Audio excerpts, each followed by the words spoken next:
Bismillahirrahmanirrahim.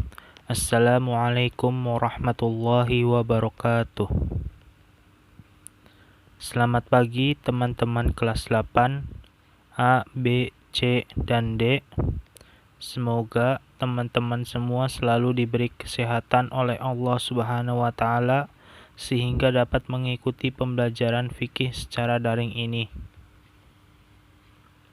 Sebelumnya, perkenalkan, nama saya Muhammad Raihan, asal dari Jungjang, Arjawinangun.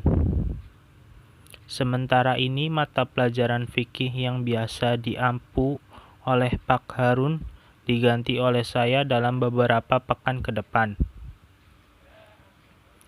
Dalam pembelajaran fikih secara daring ini, saya dibantu oleh para asisten saya, yaitu Rebo, Arul, dan Gugun. Sebelum memulai pembelajaran daring hari ini, marilah kita membaca basmalah terlebih dahulu. Bismillahirrahmanirrahim. Pada hari ini, kita akan mempelajari rukun Islam yang ketiga, yaitu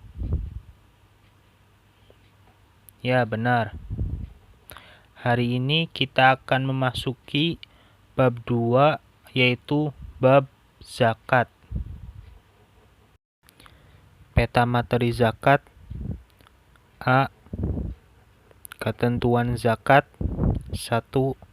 Pengertian zakat. 2. Dalil dan hukum zakat. 3. Orang yang berhak menerima zakat atau mustahik. 4. Orang yang tidak berhak menerima zakat. Sekarang teman-teman dapat melihat 3 gambar yang saya tampilkan. Gambar yang pertama menampilkan orang yang membayar zakat. Gambar yang kedua menampilkan orang yang sedang menyalurkan zakat. Dan gambar yang ketiga menampilkan orang yang sedang memberikan zakat. Selanjutnya, memasuki materi yang pertama, yaitu pengertian zakat. Zakat menurut bahasa ialah tumbuh dan berkembang. Dapat pula berarti membersihkan atau mensucikan. Sedangkan menurut istilah, zakat adalah kadar harta tertentu yang diberikan kepada orang yang berhak menerimanya dengan beberapa syarat dan waktu tertentu. Harta halal yang kita miliki, di dalamnya terdapat hak-hak orang yang tidak mampu. Oleh karena itu, zakat dikeluarkan untuk membersihkan harta kita. Dengan mengeluarkan zakat, harta kita tidak akan habis, tetapi akan berkembang. Artinya, harta kita tidak akan habis sebab mengeluarkan zakat. Bahkan dengan mengeluarkan zakat, harta kita akan menjadi bersih dan suci. Zakat merupakan amalan yang harus dikerjakan apabila ia mampu mengerjakannya. Karena zakat adalah salah satu rukun Islam yang ketiga. Ibadah zakat melambangkan bahwa umat Islam tidak melupakan orang-orang yang tidak mampu. Karena di dalam harta yang kita miliki terdapat harta orang-orang yang tidak mampu. Oleh karena itu, jangan merasa rugi apabila mengeluarkan zakat. Bahkan dengan berzakat akan ditambah harta dan nikmat yang diberikan kepada kita. Zakat memiliki banyak arti dalam kehidupan umat manusia, terutama Islam. Zakat akan berdampak pada terwujudnya tatanan kehidupan sosial yang sejahtera, di mana hubungan seseorang dengan yang lainnya menjadi rukun, damai, dan harmonis yang akhirnya akan menciptakan situasi yang tentram, aman, lahir, dan batin. Selanjutnya, materi yang kedua, hukum dan dalil zakat. Zakat hukumnya adalah wajib bagi yang telah memenuhi syarat-syarat tertentu.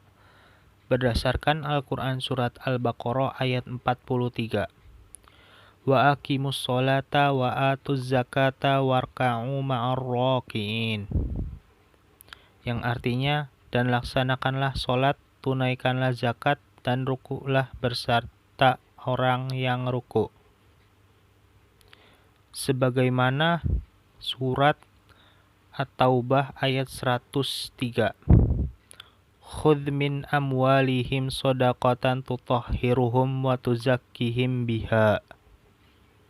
Yang artinya, ambillah zakat dari harta mereka guna membersihkan dan menyucikan mereka. Materi yang ketiga yaitu orang yang berhak menerima zakat atau mustahik.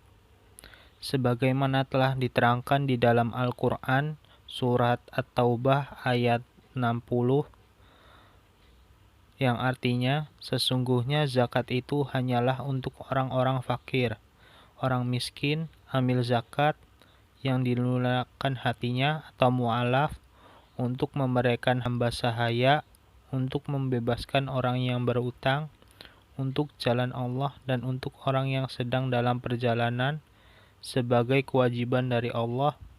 Allah Maha Mengetahui, Maha Bijaksana. Pada ayat tersebut sudah dijelaskan siapa saja yang berhak untuk menerima zakat. Untuk lebih jelasnya, orang-orang yang berhak menerima zakat fitrah antara lain: yang pertama, fakir adalah orang yang tidak mempunyai pekerjaan dan tidak mencukupi dalam memenuhi kebutuhannya sehari-hari. Yang kedua, miskin adalah orang yang mempunyai pekerjaan tetapi penghasilannya tidak mencukupi dalam memenuhi kebutuhannya sehari-hari. Yang ketiga, amil adalah orang yang mengurus dan mengelola zakat. Yang keempat, mu'alaf adalah orang yang baru masuk Islam atau orang yang ada harapan untuk menjadi seorang muslim. Yang kelima, hamba atau budak adalah seseorang yang tidak bebas dan masih terikat oleh majikannya dan boleh menebus dirinya dengan uang atau harta lain. Yang keenam, garim atau orang yang mempunyai utang atau keperluan hidup dan keluarganya atau untuk keperluan lain yang dibenarkan oleh ajaran agama tetapi dia tidak mampu membayarnya. Yang ketujuh, sabilillah adalah orang yang berjuang di jalan Allah Subhanahu wa taala. Dan yang terakhir, Ibnu Sabil adalah orang yang sedang dalam perjalanan yang bukan untuk maksiat. Kemudian yang keempat, orang yang tidak berhak menerima zakat.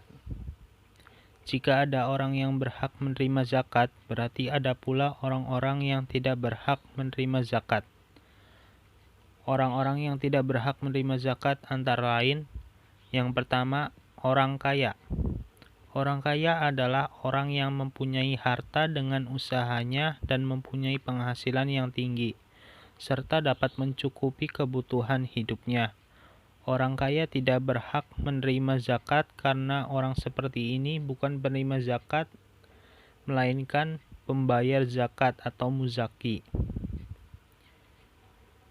Sabda Rasulullah SAW yang artinya, dari Abdullah bin Amr dari Nabi SAW, beliau bersabda, tidak halal bagi orang kaya dan orang yang mempunyai kekuatan tenaga mengambil sedekah atau zakat.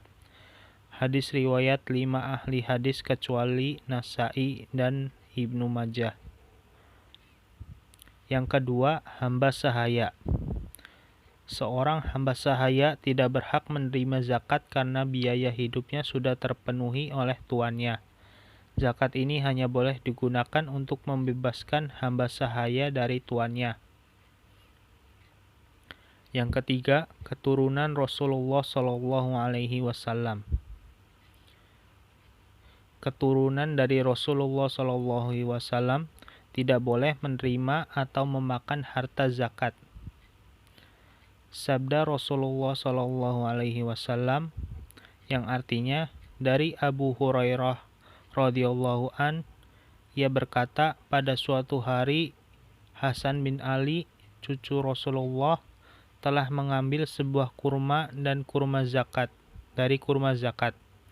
lantas dimasukkan ke dalam mulutnya.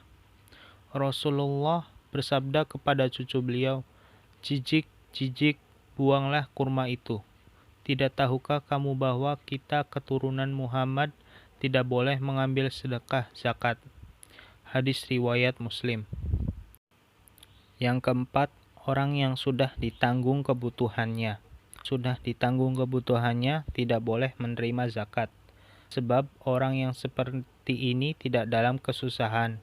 Walaupun atas nama orang fakir dan miskin, akan tetapi orang seperti ini boleh menerima zakat apabila kebutuhannya tidak tercukupi walaupun dalam tanggungan. Dan yang terakhir yaitu non-muslim. Orang yang selain beragama Islam tidak berhak menerima zakat, karena zakat dikeluarkan oleh orang Islam dan digunakan untuk membantu orang Islam pula. Jadi kesimpulannya, zakat adalah salah satu kewajiban umat Islam. Zakat merupakan salah satu dasar atau rukun Islam yang ketiga setelah sholat. Ibadah zakat erat kaitannya dengan ibadah sosial. Pada setiap harta yang kita miliki, ada hak fakir miskin yang harus diberikan kepadanya. Oleh karena itu, zakat merupakan ibadah muamalah yang langsung berhubungan dengan manusia. Al-Quran menjadikan zakat dan sholat sebagai lambang dari keseimbangan agama Islam. Ibadah zakat adalah ibadah yang dapat membantu sesama muslim, serta menandakan rasa saling menolong. Seseorang yang mengeluarkan zakat tidak akan menjadikan orang tersebut rugi, akan tetapi orang yang berzakat akan ditambah nikmatnya. Allah Subhanahu wa Ta'ala telah menjamin orang-orang yang melaksanakan salah satu perintahnya, yaitu zakat, akan mendapatkan balasan berupa pahala yang sangat besar. Selanjutnya, mari kita simak ilustrasi komik tentang berbagi.